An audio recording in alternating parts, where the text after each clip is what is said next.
Hey, friends, welcome back to an episode of Notes from the Edge. I am your host, Lisa Lacy, and this is the place where we have the conversations we should have been having all along.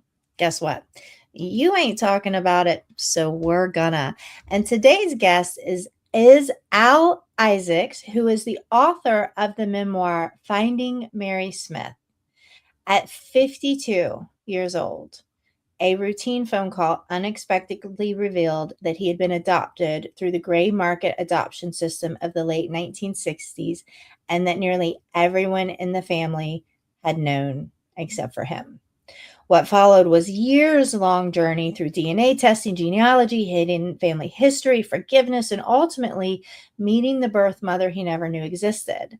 So this isn't simply a story about adoption. It's a conversation about identity and what that means and who we really are and the stories families tell, the stories families don't tell. We talk a lot about family secrets in here, the ones they keep hidden, and what happens beneath the foundation of your life when it shifts over a phone call. Wow. So today we're exploring truth, belonging, resilience, and whether it's ever too late to discover who you are. We already know the answer to that, but let's dig into Al's story. Al, welcome to Notes from the Edge. How are you today? Oh, I'm doing great, Lisa. Thank you for having me on. This is great. Yeah, I'm so super excited. So, we're just going to dive right in and go to that pivotal moment at 52. Yeah. So, I just had Welcome to Notes from the Edge, which is a transition event. So, I know what those transition events can be like, but take us to that moment. Yeah. Well, to give you a little context, I was raised on Long Island as an only child. I had no hints, clues, suspicions whatsoever. Wow. Um, and at the time, uh, this was just at the end of COVID. Okay. Both of my parents were diagnosed with dementia, and it was Mm, hitting both of them in completely different ways. mm, And in addition to that, they each had different health challenges. My dad had broken his shoulder, which started a chain of events. And my mom was dealing with cancer for the fifth time in her life. oh, So, with the dementia, my mom had been telling some pretty creative stories to different doctors. mm, When I would take her, she would tell one doctor about all these surgeries that she never had. And then another doctor, she would deny ever having the surgeries that she actually did have.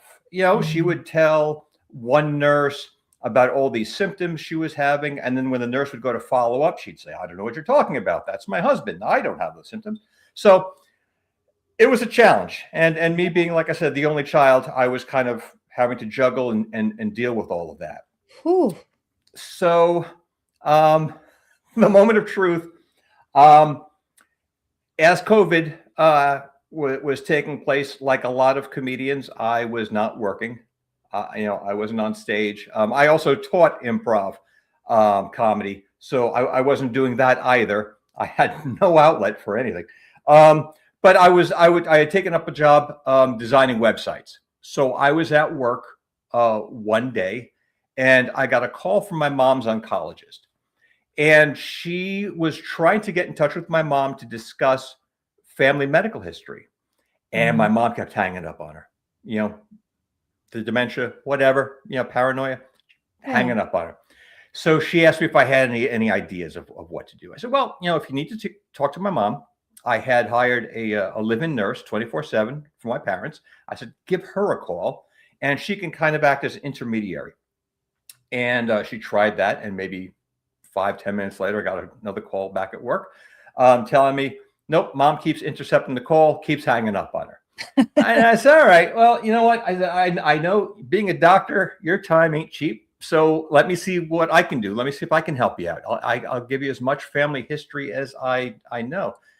And the doctor, assuming that I already knew, said, well, I need your mom and dad's family medical history. I don't need yours, since after all, you're adopted. That was Oh. yeah. So let's forget let's Oh. let's forget the multiple HIPAA laws we have just violated. That's okay. That's fine.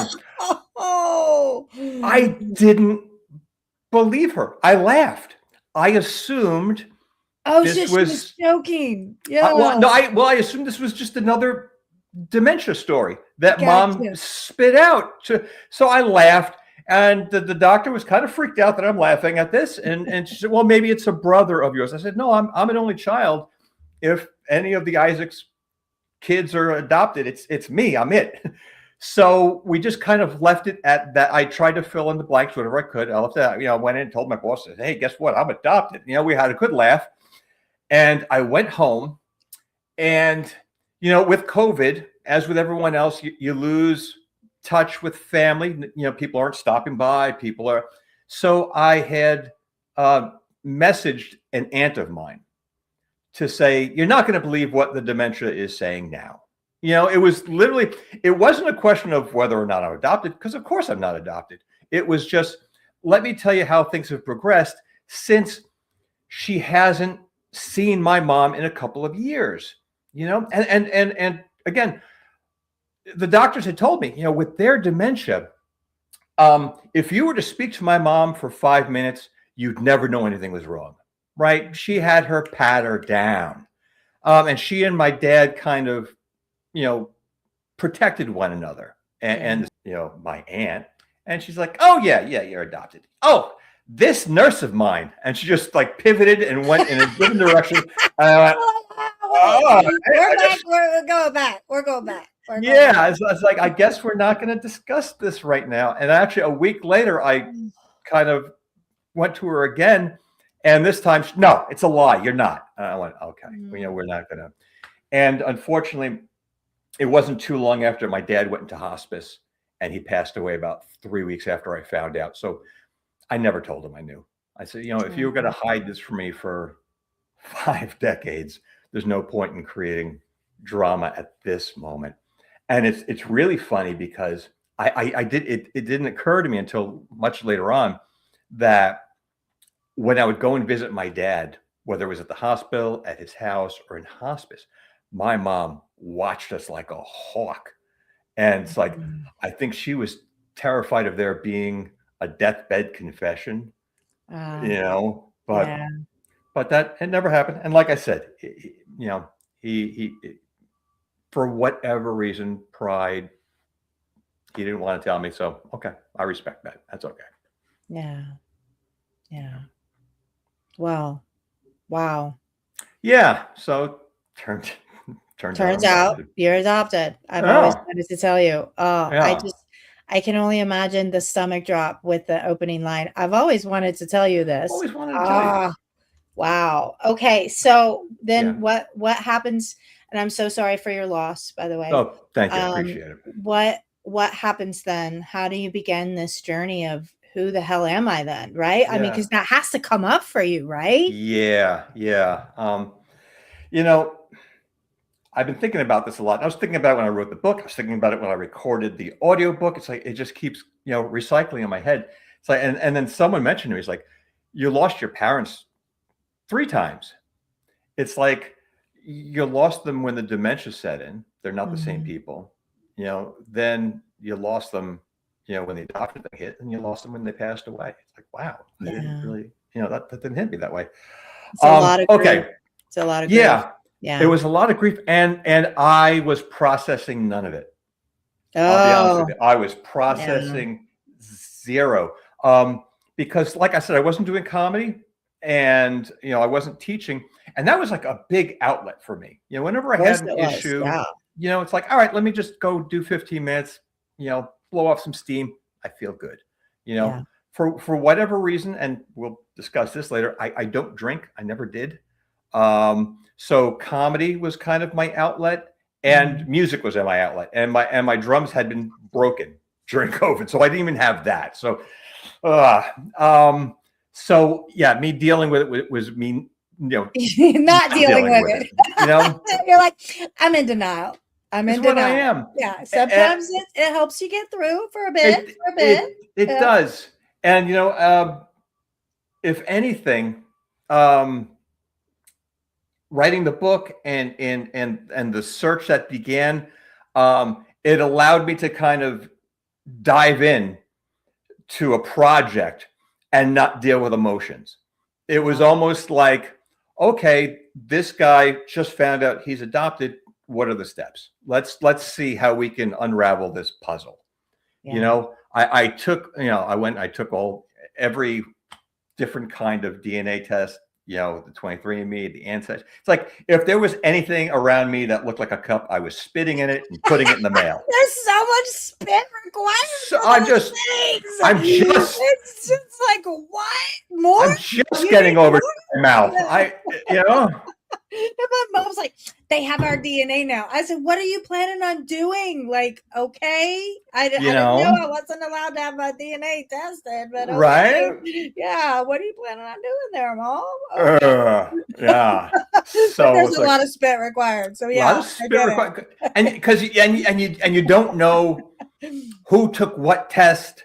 If someone is out there. Right. Are they on 23andMe or are they on Ancestry or are they on a third party one? Oh, so you are doing them all. I'm doing them all. I'm covering all the bases, and they're not cheap either. No, they are not. But how do you put a price? In order to really connect, you need a subscription to all of them too. All of them. Yeah. All of them. Because you don't know that they might sign up, next month. You don't know. You need the subscription forever too. Forever. You don't know. Because I was probably, I think there's two different trains of thought here for people who are signing up for these things. Mine was like the pipe dream that I'm going to do this, and in 6 weeks they're going to go, this is your mom and dad's name. And it would be, and the clouds would part and, the Disney ending. It would be delightful. Yeah, because those happen for us. All the time. When I tell you that this entire journey was one giant plot twist after another, completely unintentional. Just like me emailing, messaging my aunt. It was not to find out whether I was adopted. It was to give information about the dementia. Yeah. And then you find out you're adopted. But it was like that at every step. It's like the universe was just going, oh, this is going to be great. How bad do you want it? How bad do you want it? Yeah. So more stories for your book, though. Well, the book, it started off really kind of as therapy. It's like as I'm going, it's like if I'm not going to speak to someone about it, at least let me get it down on paper. Get it out. Get it out. Yeah, it's such a catharsis. Pen to paper, words, putting it out, seeing it. Yeah. So the first step was doing all that and then speaking to my aunt again, who confirmed the adoption. And the two things that she was able to give to me was that it was a closed adoption. So she's like, I don't know how much information you're going to find out. She's like, there's not going to be any names. She's like, let me give you what little I know. She's like, I think your mother was an entertainer in the late 60s in New York. And when you say entertainer in New York in the late 60s, there's a lot of wiggle room there. That could mean a lot of things. An entertainer who, found herself in a situation that she had to give up a baby. All right. Well, we're going to write it down. We're going to, and just little tidbits. She gave me this story about how she was actually a major part of it. That she had gotten a call in the late 60s, in late 1969, from an attorney asking if she had a different cousin's contact information. Apparently her other cousin was trying to adopt a couple of years earlier. Something fell through, didn't happen. And apparently my aunt wasn't talking to that cousin at the time and said, well, I don't have her information, but I have a different cousin who wants a baby. It's like Craigslist. And he went, oh, okay, give me her number. And, a few weeks later, Mr. and Mrs. Isaacs had a baby. Okay, great. So she, it was little bits and pieces. And the next big thing while I was waiting for the DNA stuff was my mom's dementia had gotten much worse, to the point that it's like she wasn't recognizing when she was hungry or thirsty, and she was paranoid about everything. So she would flush her meds and just a lot of stuff. So finally, we kind of had to, come to this. All right, we have to find a facility that could care for her properly and keep an eye and have medical staff there. And anyone who's gone through anything like this with dementia, I don't need to tell them. I'm like the kind of guy who likes to do a lot of homework and feel prepared and ready before I make a decision. And I had none of that leeway. It was like my hand was forced at every, turn. So it's like and no one tells you the guilt you're going to feel afterwards, but it is what it is. But that being said, after I had moved my mom out and I was gathering clothes for her,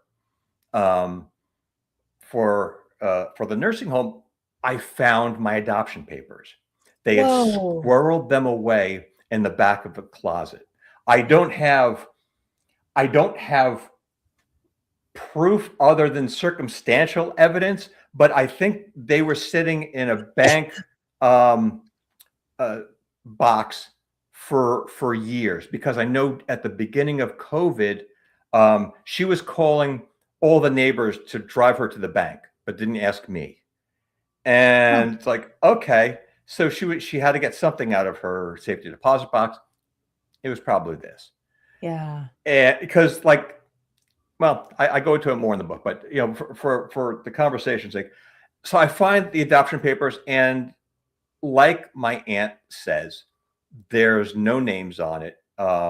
It's on this really thin onion skin paper, but there is some information that I'm getting. And one of the things that more was on than there, you had, more than I had. Okay. And that's the funny thing. More than I had, except because at the top of the page was the name of the attorney who handled the adoption. Okay. And I'm going, okay, maybe he's alive if there's, if I'm lucky, but I'm probably not lucky, but maybe maybe his firm is still around. Maybe someone got his papers.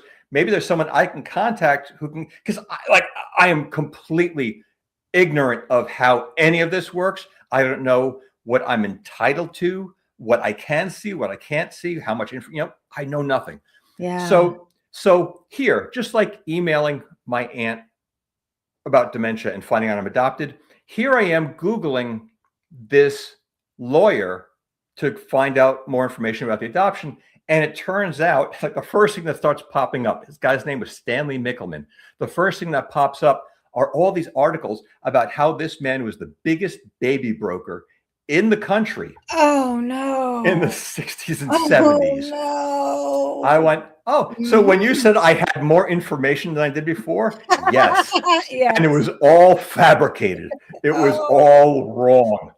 So I went, there's a plot twist. That wasn't on my bingo card. Yeah, I was a product of a gray market adoption. Wow. So, and my wife was the first one to pick up on it. My wife was the first one to look at the adoption papers and go, hey, this is weird. The lawyer who handled your parents is also the lawyer who handled the birth mom. That doesn't seem right. And I'm going, what did I know? So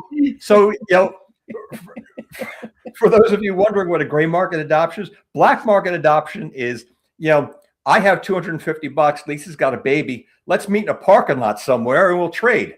Gray market is exactly this. It looks like it's on the up and up. It looks like it's legitimate, but you have one attorney handling both sides. So there's no one on the other side going, hey, are you sure that information's correct? On the adoption papers, it said my birth dad died before I was born. Do you have a death certificate? Do you have proof? So there's no one overlooking. He could write anything he wanted and did. Wow. So, Do you have any questions, or I'll just continue? I'll Keep let you know. going. It's All Notes right. from the Edge. We let you roll. All right. You're in a good spot. Keep going. Okay. Keep Okay. going. Well, just I'm in it. I'm in it with you. I'm ring tracking. a bell if you have a question. Okay, So, keep going. so I'm back. just like, wait, what? There you go. That's a terrible Google search. That's Terrible, a terrible terrible, wonderful Google search. I'm going, maybe I spelled the name wrong. Maybe no, that's him. All right. Okay. Um, More data. more data, more frustration, more anger. Hmm. So I get my ancestry information back, and Okay. and the funny thing here was my wife always wanted to do this stuff.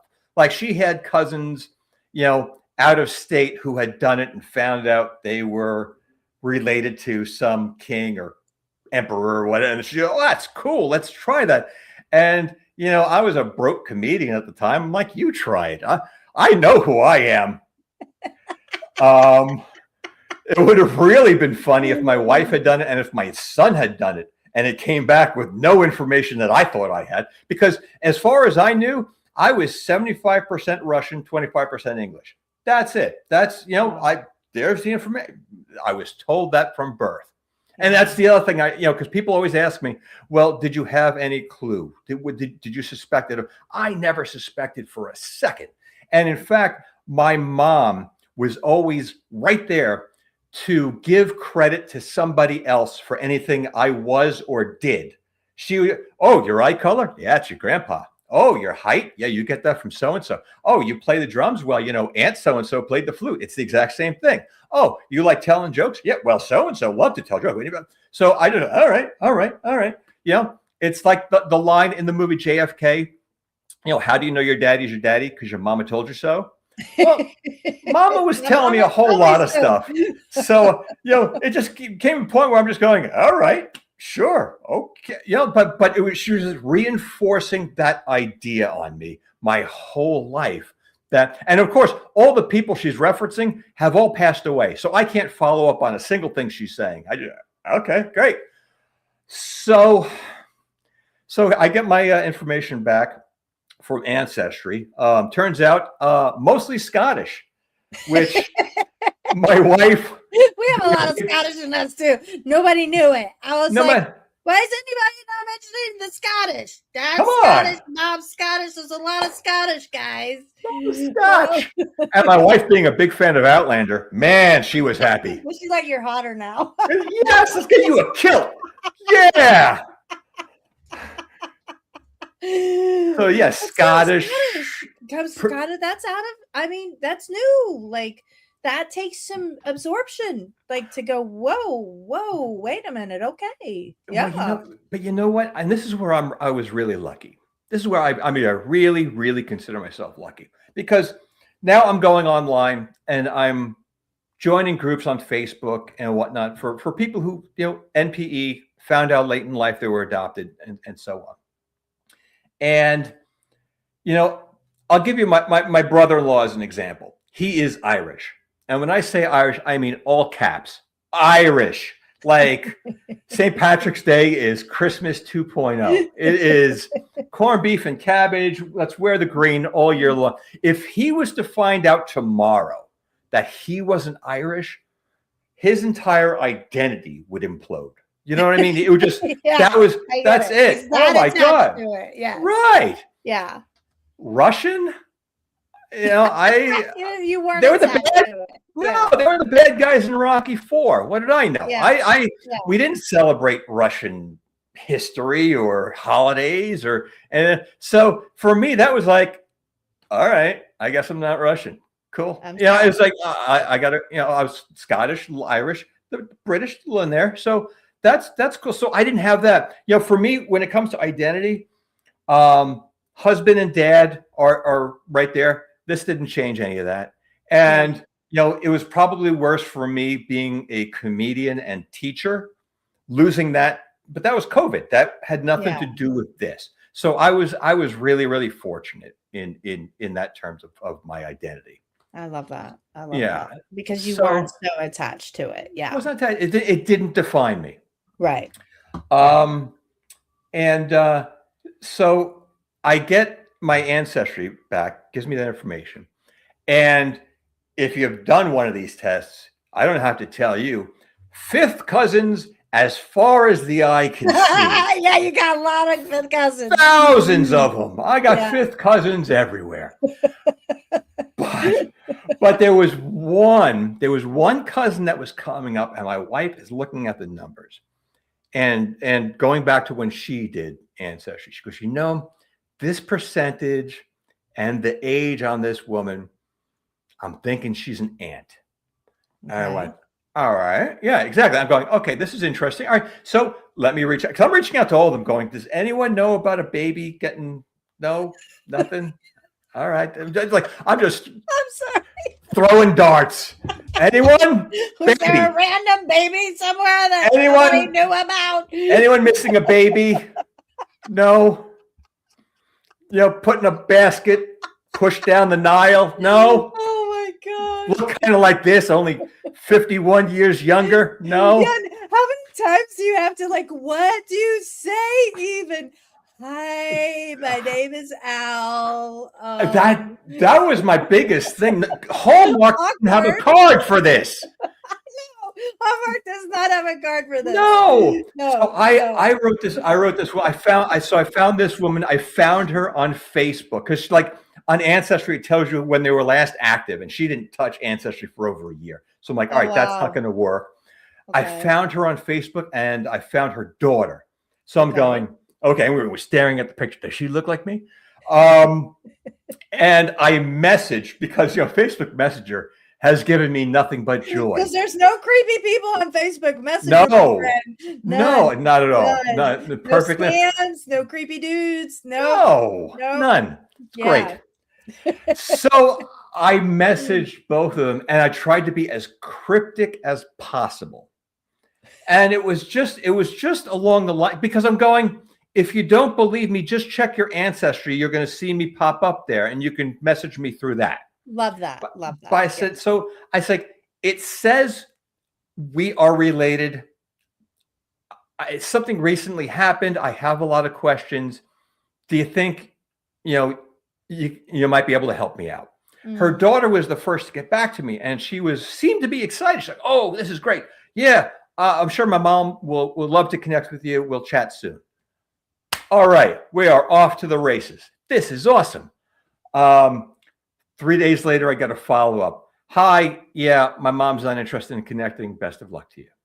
Oh, downer. Yeah, so this was I probably would have given up. I probably would have walked away from this. My heart, because again, my dad had just passed. I'm still dealing with mom. I'm going, I can't put myself through this. It's like, all right, my wife and son picked up the ball. My wife, especially, she gave the woman's name over to her sister, who was very proficient with a computer. And she said, just, if you could look as Al's kind of taking a step back. Yeah. So maybe a week, 2 weeks later, my sister-in-law finds something, and she's not sure what to do with it. And she shows my other brother-in-law, Frank. She goes, take a look at this. And he falls out of his chair. And I'll tell you why in a second. So they said, well, we got to show Al. And they're both going, yeah, but Al said he can't do this anymore. So they bring my wife into the room, and they go, Teresa, we got to show you something. And they show it to my wife. And it takes her breath away. So she comes over to me. We're at a family gathering. She comes over to me. She goes, Al, she goes, I think Vicky found your dad's obituary. And I said, oh, from 1969? I'm still going on the premise that the adoption papers, wouldn't have lied about that. I'm going from 1969. And she says, no. I said, okay, let's take a look. So I sit down and I look at this thing. And again, in the back of my head, I'm going, she's probably wrong. My birth dad died before I was born. I'm looking at this obituary from 1998. And I'm reading the story of this man's life, and I'm going, yeah, that sounds familiar. Yeah, that kind of checks out. Yeah, I could see that. Okay, that makes sense. But still I'm going, yeah, but how many people do this? How many people? Oh, he's a musician. Okay, yeah, but there are a lot of musicians. Okay. And then we get to the bottom of the obituary, and there's a picture there. And when I tell you it's a picture of my son, that it Oh, was literally like they took my son's high school yearbook photo and just made it black and white in Photoshop. Uh, wow. and I went, oh, that's my Oh. birth dad. And like the emotions it's like that. I just read about his life. I know his name now. Yeah. This is him. And it's like I lost two dads in less than a month. And Mm. it was like, even though I thought he died in 69, it's like, but now he's a person. Now there's a name, there's a connection, there's a life. But at the same time, in the final paragraph, it mentions that he has a daughter. And I'm going, I've got a sister. I got me a sister out there. I legitimately, vividly remember Easter 1980. I'm 10 years old, saying to my mom, I wish I was a brother.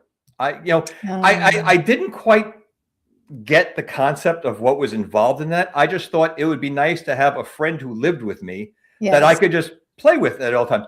And little did I know that at 10 years old, um, in Montana, my sister was being born. I had no Wow. idea. So I'm back in it, baby. I'm You're I'm in I'm it. I'm, You're I'm in it back to in win it. it. All I'm in it right. to win it, and like, all right, but I had questions because I'm going. None of this matches up with this woman who's his wife. I'm going according to this obituary. They were married since '69. I'm going, but doesn't sound like she's my mom. It was. I had questions. That's confusing. Yes. Very confusing. Yes. So I took my sister's name, Molly, and I did a little more detective work, and I found her address in Chicago. And this time I sat down and wrote a letter. I'm like, I'm not playing with Messenger anymore. I'm Okay. done. Let's Yeah. go old school. I'm I writing her a love letter. that. I love that. Yeah. Yeah. Take it old school. Yeah, Yeah. because no, I don't think any Nigerian Can't prince blow you ever. off as a creeper dude. Like, Right. yeah. Yeah. Right. So Yeah. I write this letter and I send it. But again, I'm kind of keeping cryptic. Hey, I Yeah. think we might be related. I think there might, we might somehow be. And I mailed it off. And Oh, again, the waiting. Oh. the waiting's killer. Oh. 6 days later, I get an email from Molly. And it just kind of began with, Oh. we're not just related, you dope. You're my brother. Oh, that's And adorable. I love Molly you already. have to love Molly. Yes. And had her phone number, and I think Oh, I was dialing the phone before I finished reading out all the numbers, and I got her on the phone, and it oh. was the most amazing. She had been looking for me for 20 years. No. She knew about Oh. me and was looking for me and she said to me, she goes, I just did, I thought you didn't want to be found. I said, I didn't Oh. know I was lost. Um, so it turns out that after her dad passed away in 98, she went off to college in California. And on the drive home from her graduation, her mom told her, you have a brother out there. Mm. So she found out from her mom, who is not my mom, that I was out there, and she was trying to find me. But again, I'm not in any database. I didn't know. Yeah. So, but now I knew. Yeah. And Molly was amazing. And what was really great was we're talking, and she's crying. And I'm Oh. getting all emotional. And it turns out one of the reasons she was crying was that she was pregnant, and she brought me a brand new niece Oh. that December.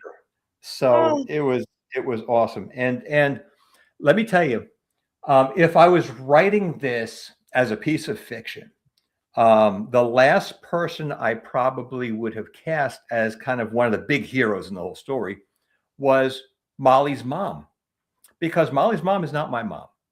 Yeah. And Molly's mom didn't have to tell Molly about me. Yeah. And Molly's mom didn't have to get on the phone and tell me everything she knew about my birth mom because she knew my birth mom. And it Mm. turns out that, well, according to Molly's mom, Roz, her husband, Paul, found out about me 4 days after I was born. He found out that, this girl called him up on December 24th and said, "Hi, I had your baby. I took care of it. Don't worry about it." And that was like the end of it. That was the version that they had. Mm. But now the two of them got into the hunt with me. They're going, "Here's what we know." And the first thing that Roz tells me is, "Your mom's name is Mary Smith." And I was like, That's "Get out of easy. here. That exotic? Come on. That's That's not a gonna be real easy name. to find. That's a Oh, that's a name you check into a motel under. That's not a real name. because at this point, you're not believing anything. You're like, "Nope, nope, No." It's nope, like, I'm not believing nope." anything, but I'll believe anything. It's like, really? Yeah, Are you yeah. sure? Mary Smith? That's what we're going with? Mary's. But it turns out Was that, that like, okay? Mary Smith? Yeah, Mary Smith, really? Mary Smith. That's I love that's it. what we're going with. But it turns out, like, a couple of weeks, maybe not even a couple of weeks, like just after I contact Molly and Roz, I get my pre-adoption birth certificate from the state of New York, which Okay. wasn't a thing for a really long time. New York didn't do that until like sometime in the 2000s. And right there in the pre-adoption birth certificate, a lot of information was incorrect, but birth mom's name, Mary Smith. Love it. Now, had I gotten that before I spoke to Molly and Roz, it would have been, "Sure it is, Crunkle. Bye." I never, nice anonymous name you've given yourself to have a baby and give it away. Great. Wow. But her name is Mary Smith. So now became the fun part. Now, so let's go find Mary Smith. And I'm working with that particular name. And my wife found her high school yearbook picture. And of course, the school shut down 25 years ago because why make anything easy at this point? Yeah. But yeah, we were kind of off to the races with that. So you had a whole team at this point. I love it. I love it. Yeah, I Yeah. had a whole team, and the team got bigger. I love it. One of the best things I could say about this whole thing was people coming out of nowhere willing to help, and people Oh, trusting me with information. yeah. And like I was kind of, on Facebook, that's where I was venting stuff. And like I would put up like Dr. Seuss, "Are you my mother?" as my Facebook gallery page. All these things. And a friend of mine contacted me through Facebook, and she's like, "Have you ever heard of search angels?" And I said, "No, what's that?" And her name is my friend's name is Lee, and she introduced me to the whole world of online search angels and people who help you find stuff and who are DNA detectives. And I said, "All right, now it's like we are assembling a team, and everyone's got their Yes. particular strengths." Yes. Yeah. Um, I love it. and man, it was awesome. It was very, very cool because as I'm looking for Mary, hearing just little bits and pieces of it, like when they said, "Oh, she's an entertainer in New York." No, she actually was an entertainer. She I was love actually a folk singer in New York. And it's going, oh man, it's like suddenly like my it. It makes life, sense. yeah, behind the scenes, my brain's going, "Oh, hey, that checks out." Okay.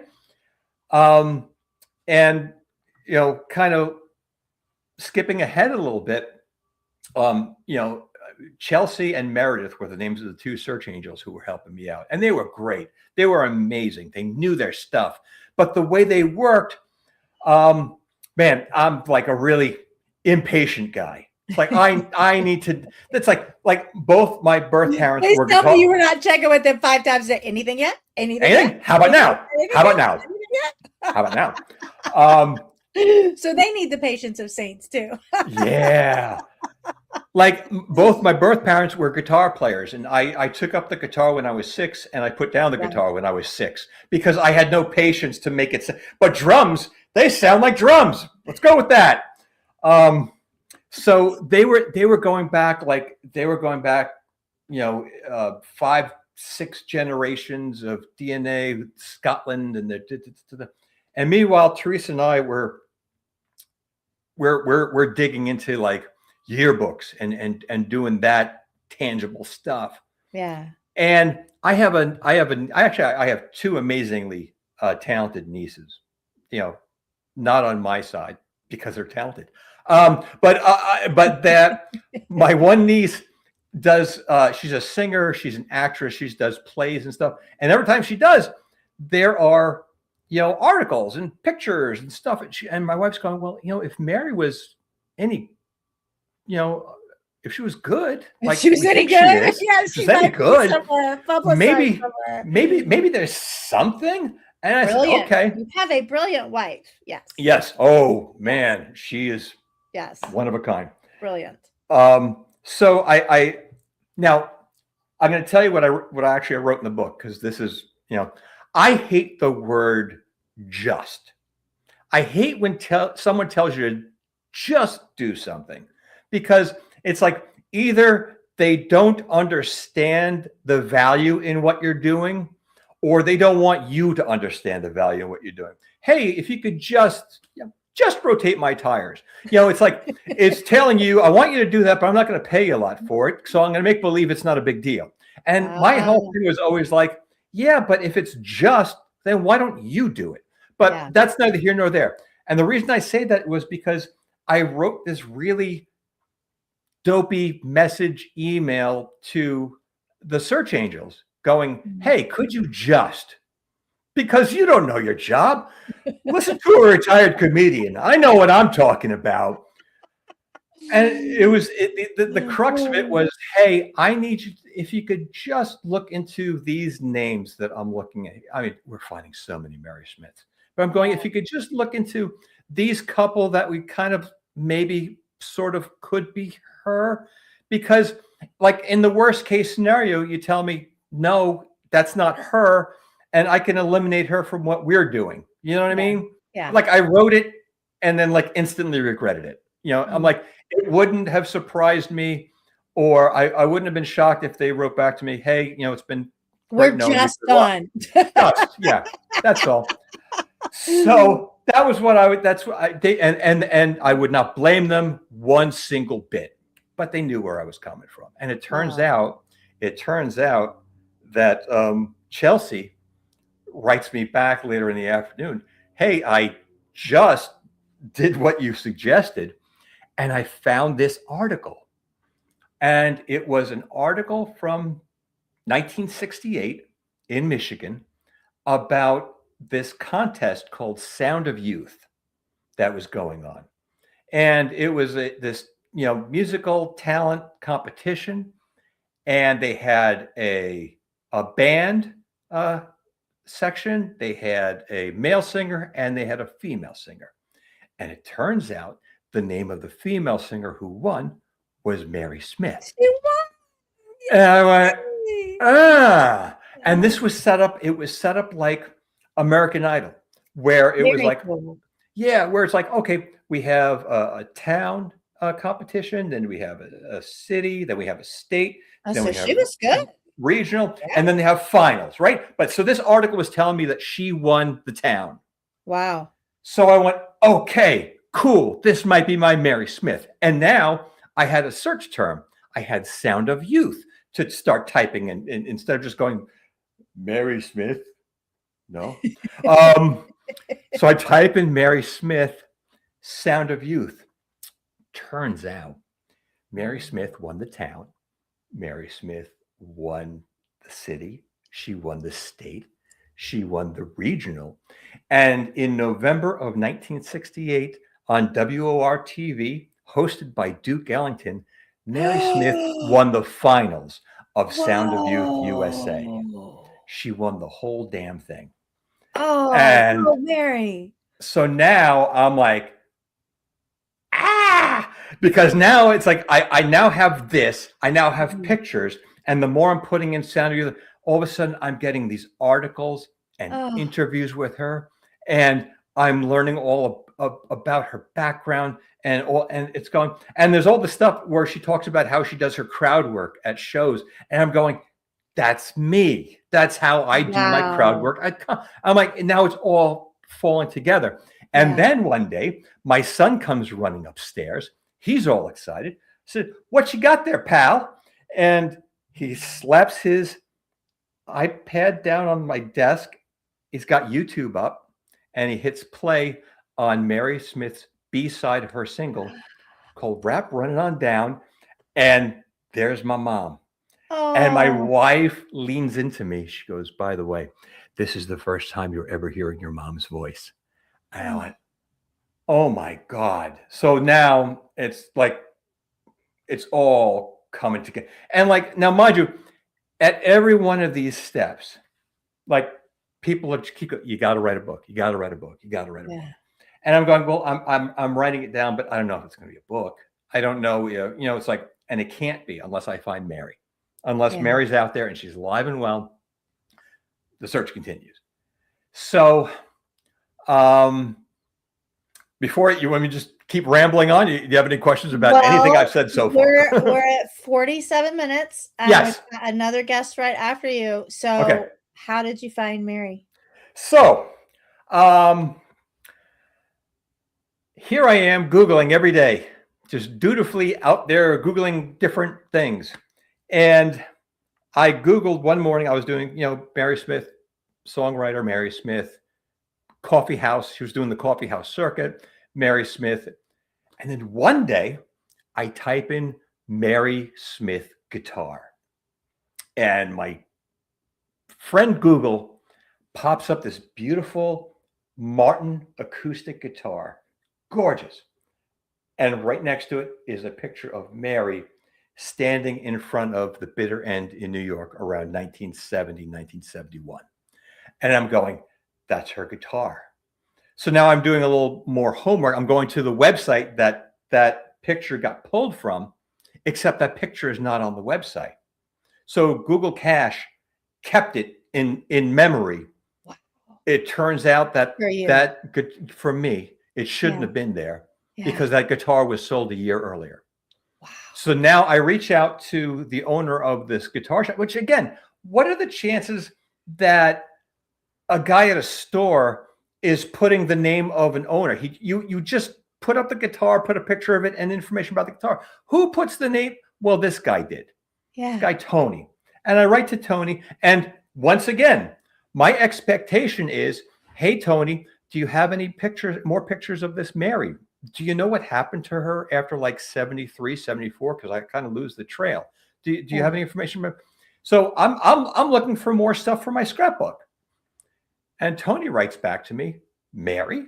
Sure, I know Mary. I said, you know? Do you mean you knew Mary or you know Mary? He goes, no, I know Mary. I got on the phone with Tony, and it hadn't occurred to me until I'm getting on the phone with this guy that his Replay Acoustics website wasn't a .com, it was a .uk. Tony's in England. So he calls me up, and I'm doing my best to not sound like a lunatic. I am doing my best to not seem like I got it together. I got it together. It's like, dude, I'm going to give you an Tony information. doesn't know how long it's been to building. No, and I've been cyber stalking this woman for a year. It's like, I'm about to give you an information dump, Tony. I hope you have a good therapist because you're going to need one after I'm done. And I'm telling him what I know, and I'm like, it's that fine line of, I'm giving you enough information that you believe me, but not too much that I'm insane. Yeah. So I kind of and because he even like when he wrote to me, he's like, I have a feeling this might be something special. Before I called him, and I'm like, yeah, it kind of is. And he's like, do you think she's expecting your call? I said, not in a million years. And he's like, okay, I can't promise you anything, but I'll contact her. I'm like, I'm sending him pictures and stuff. I'm like, show her this. And, because it's occurring to me, it's a very different thing for an 18 or 19-year-old kid to show up at your door and say, hey, you're my mom. versus a 52-year-old man with his own family and his own life showing up and going, "Hey, you're my mom." Yeah. And that's not to say it doesn't have its own set of issues. Like I'm going to drop this bomb in your lap. I have no idea what your current situation is. If you ever told your family about me, if I don't want to hurt anybody if no one was Yeah. supposed to know.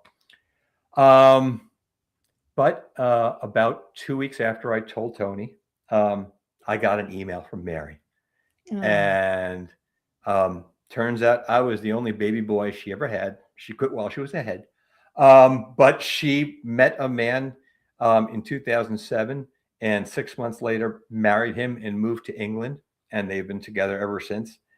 And um, as good as it could have been, it was 100 times better. It was oh. that Disney ending. There are so You many got your times Disney ending I got now. my Disney You got ending. your Disney ending. I did. But Al, how Yeah, many moments did you almost lose hope? 1,000. Okay. Yeah. Almost on almost a daily basis. Like even in the book, for every time I tell you about a complication, there were probably a dozen that I didn't bring up. And Yeah. that's what one of the title of the book is actually a memoir of family secrets, gray market adoption, and the miracle reunion with my mom. I'm spoiling it right on the cover because I'm letting you know there's a happy ending. I'm letting you because I'm going to put you through some stuff. Yeah. It's going to be funny. It's going to be, but yeah, Well, there and were I a think lot a of lot of people who are adopted, my best friend, my BFF is adopted, and she yeah, recently found her adoptive family at yeah. 55, and it Hmm. was a happy find them. That's They talk, great. they see each other. Well, the dad was very busy dad. Busy So there's dad. lots of them. They keep finding more. They keep finding more of them. Isn't that the beauty with Ancestry and 23andMe? Yeah. They just want to see if they're related to Well, Napoleon, and turns out dad ain't dad. yeah, Whoops. that was busy. That was very busy because they keep popping up. But Wow. and it was interesting because she did it through 23andMe and was going to do Yeah. Ancestry, but just did 23andMe, and that's how they all found her. Yeah. And they found her, and then they found one more after her. But Wow. it's a very positive story of being included, and they get together 3 times a year, and they have a big Yeah. chat. And so, she got the fairy tale ending with her family Eh, too. And it during those moments of not knowing where you're from does something to you, right? I I've talked about being an improv teacher. One of the things I teach early on, or I talk about, is whether you want to call it stage fright, they used to call it, or imposter syndrome. That voice in the back of your head that's going, you're not that funny, you're not that smart, you're not good enough, you shouldn't be here. This should be somebody else. Yeah. So I teach people how to deal with and hopefully overcome it. On Yeah. stage, I overcame that a long time ago. Yeah. It came screaming back when I Wow. was dealing with this because it would just be in just little moments You're sitting never next to gonna my find wife. her. You're never gonna find it. Give up. You are Give up. never Give gonna, up. yeah, right. Give In the up. beginning, it was you're never gonna know your real parents' names. It Yeah. was, the only blood relative you actually know is your son sleeping in the other room. Just like Uh, going, our oh minds play such man, nasty tricks on us. Oh my goodness. horrible, Yes, our horrible. minds play nasty tricks on us. Well, Al, Yeah, listen, we always close out our episode. I'm so glad you got your Disney ending. I'm so glad Lisa yeah, got her Disney ending. Not every adoption story gets that. And very true. tell us the name of the book. Tell us where to find it. It's Finding Mary Smith, and it's available everywhere. It's Amazon, Barnes and Noble. It's paperback, ebook, and I do read the audiobook version, so I it's love everywhere. it. Well, Yeah, congrats on getting the book done. I know thank you that so was a much. catharsis and a process for Oh, you too. yes, yes, So guys, get out and look for the book. Although the ending is run, we don't know the journey, right? We want to know the journey, the moments he could have given up that he yeah. didn't. He kept going, and have a support system, because when he wanted to give up, it was his Hmm. support system that had his back. So make sure you Yes, have a supportive system that has your back. Okay, yes. Al, before we let anybody go, we close out with 2 questions. You ready for them? Hit me. All right, here we go. In your own life, what did you perform, not on stage, what did you perform in Mhm. order to survive? And what did dropping that role mask or performance do for your life? That's question one. Okay. Boy, I guess, improv really saved me. Just in that I could go through this. I was used to in improv taking on different characters, and so the two parts of improv are yes and, which is you accept everything that your partner gives you, and like any good story, what if? So using Great question. What if? There's what so much if? curiosity in it. Yeah. Yes. So with those two things, it helped me get through it. It was yes, and I'm going to take this. I'm not going to let fear stop me. It's yes and it's what if. What I if love this it. is the day? What if this is the phone call? What if Yeah, this is I the love it. email? So we Yeah, call it a soul yes in here. We call it saying a soul yes and always leading with curiosity. So there you go. yeah, absolutely. All right, last question. What Yeah. should we be talking more about? What should we? What conversations do we need to be having that we're not, according to you? According to me, man, I think family. Just the whole honesty with family. Mm, I'll try to give you as quickly a thing. So with my family, it's not that I wish I'd found out sooner per se, um, to find anyone, because 10 years earlier I wouldn't have found anyone. DNA wasn't where it was. The internet wasn't where it was. I never would have found anybody had I found out 20 years earlier. But that being said, I didn't know my parents' situation. I didn't know that every time I got an award, every time I was playing a big gig, every time I was doing a show that I was really, really proud of, I was reminding them that I wasn't made of the same stuff. And I mm, didn't know that. yeah, And maybe had we could have had an open and honest dialogue instead of me playing a game that I didn't know the rules.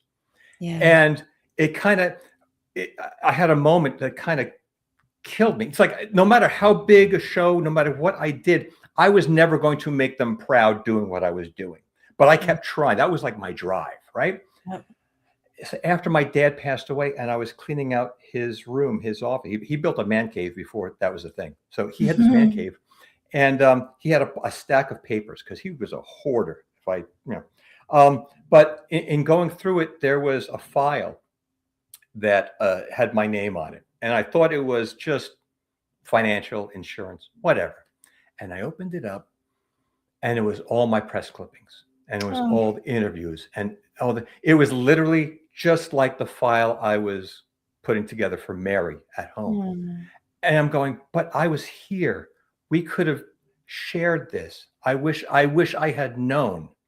I wish I had known. Yeah. Yeah, I wish I Yeah, had when known. we leave, we get our memories and our regrets, guys, and make sure some of your regrets are not the memories you missed out on because you kept too many family secrets. Exactly.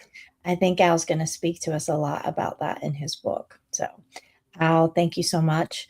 Thank you. Friends out there, we're going to ask you the same question in your own lives. What are you performing in order to survive? And what might setting those roles, masks, or performances down do for you? I'm your host, Lisa Lacy. Then this has been our guest, Al Isaacs. And when you find the answer, we'll both see you at the edge. Thanks, Al. Thank you.